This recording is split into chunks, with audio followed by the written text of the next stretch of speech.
Eve falls into this trap. And when she falls into this trap, she realizes that she is messed up not just for herself, but for all of humanity. And what I love about this is when God discovers that they are no longer where they are supposed to be, the scripture tells us that he is walking in the cool of the day in the garden. Eve and Adam have fallen into a trap, and God comes walking in the cool of the day. I love this when I read it because as I was studying it for this message, I realized that God walked into the trap that Eve fell in. Yeah. Eve fell in it, but God walked in it. Eve stumbled into that situation. But God doesn't sleep, nor does he slumber, nor does he stumble into anything. God says if Eve has fallen into a trap, then she needs something powerful enough to walk into that thing that she fell in. I wish I could say that the way that I studied it, because there's somebody who's fallen into a trap who thinks that they're in that trap by themselves. But the moment that God knew that they were in a trap, he came walking in the garden. Let me get down in this trap with you. Let me get down in this situation with you. What I love about God is he doesn't just leave you where you fell. He gets down in that mess with you. I know you didn't think he was in there because you called it a praying grandmother. But when you look back over your life, you'll see that God got down in that trap with you. You called it a teacher who just knew you were special. I call it God getting down in that trap with me. You call it a husband. You call it a friend. I call it God getting down in the trap with me. I fell in the trap. But God walked in this thing with me. Because there are some traps that you fall in that the only way you can get out is if God gets down in that trap with you. God, I can't get out of this unless you get down in here with me. God, I am incapable of getting out of it by myself. So I'm going to need you to get down in this trap with me. And he does that. He does that for Eve. He gets down in the trap with her. And when he's down in the trap with Eve, he assesses the situation. Because down in the trap, he's got Adam and the serpent and Eve in the trap. And while they're in the trap, God assesses the situation, and that's where that Genesis 3:15 comes in that I love so much. When he assesses the situation, he says, the only way I can fix this is if I get Eve to produce seed, and her seed has to crush the head of the serpent. But the thing is that Eve doesn't have seed in this moment. Eve is not pregnant. So it's not like God is declaring a promise that she actually has in her possession. Because sometimes God gives you a promise that doesn't look like anything you have in your possession. God tells Eve, your seed is going to bruise his head. Your seed is going to crush this. But God, I don't have any seed. This promise feels like a fantasy. That I would be the one to start the business. That I would be the one who would be able to break a generational curse. God, you gave me a promise, but that promise feels like a fantasy. God, that I would finally have my mind together. God, that I would finally be the one who was able to go to school. Now I can't even get accepted. I can't even get a loan into school. God, this promise feels like a fantasy. God gives her this promise. But I realized that part of the reason why he could give the promise is because he was going to make Eve work with him to manifest it. And all Eve would have to do is put some skin in the game. God would give her seed, but he needed her to put skin in the game. I love that term.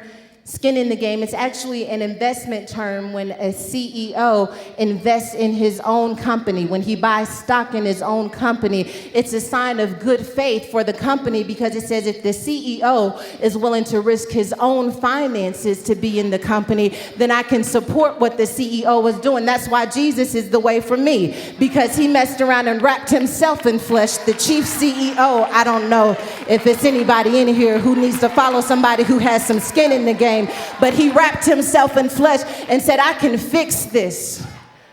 I'm gonna put some skin in the game. I'm not going to make Eve go up against this thing by herself. I'm not going to make Tanya go up against this thing by herself. Jessica's not going to have to face it by herself. I'm going to give her seed, but she's going to have to put some skin in the game too. This time I'm not going to do it the way that I did it before. I'm going to need some women who don't mind putting some skin in the game, who don't mind saving up to come to Denver, Colorado, to come and receive. Somebody told me last week I could have gone to Essence or I could have came here, but I needed to have some skin in the game. I needed God to know that I'm taking this thing seriously. I needed God to know that I'm willing to put my money where my mouth is, that I'm willing to grow into the woman that he's called me to be. Somebody's in this room because they got skin in the game. I can't afford to lose my child. I can't afford to lose my marriage. I got too much skin in the game. I've invested too much in this business. I've invested too much in my healing. I can't afford. I refuse to lose. I refuse to lose. I went through too much hell. I went through too much struggle. I'm not just going to sit back and watch my life fall apart any longer. I put some skin in the game for this thing.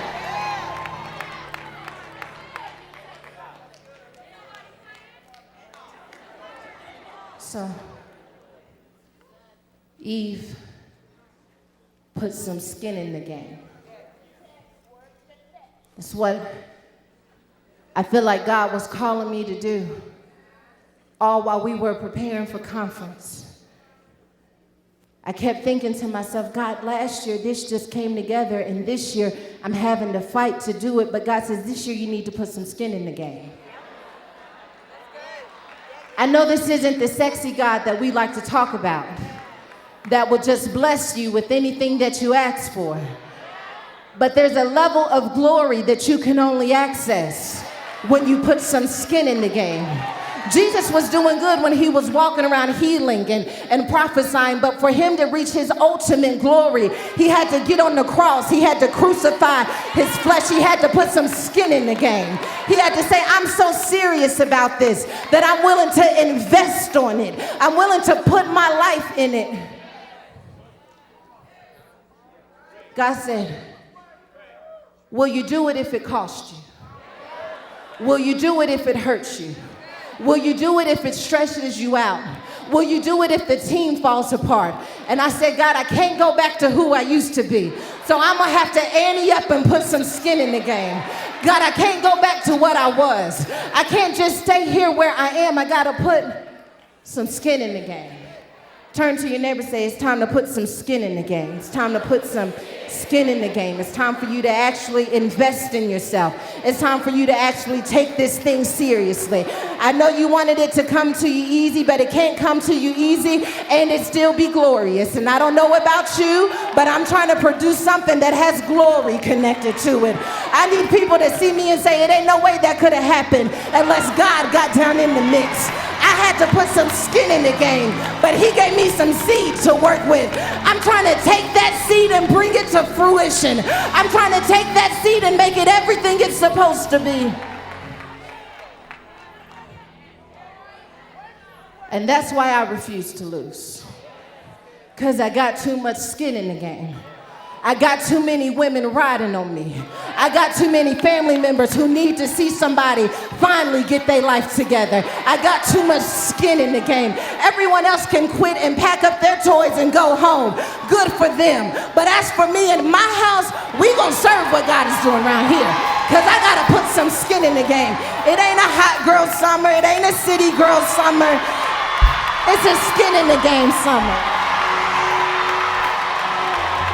Skin in the game summer makes some noise in this place. Everything else is trendy, but only what I do with God will last. I'm trying to do something that makes the earth shake. I'm trying to do something that make hell nervous. I came to put some skin in the game. My mother couldn't do it. My auntie couldn't figure it out. But God brought me on the scene right when I could break that curse.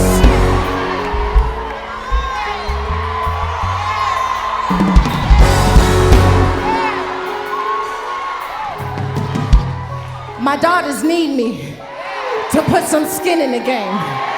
My neighbor needs me to put some skin in the game. I'm going back to school. I'm gonna write the book anyway. I'm gonna start saving like the business is already a Fortune 500 company. I'm getting my body right. I'm getting my mind right. I'm getting my heart right. Cause I got skin in the game. Depression, let me go. Suicide, you can't have me. I gotta put some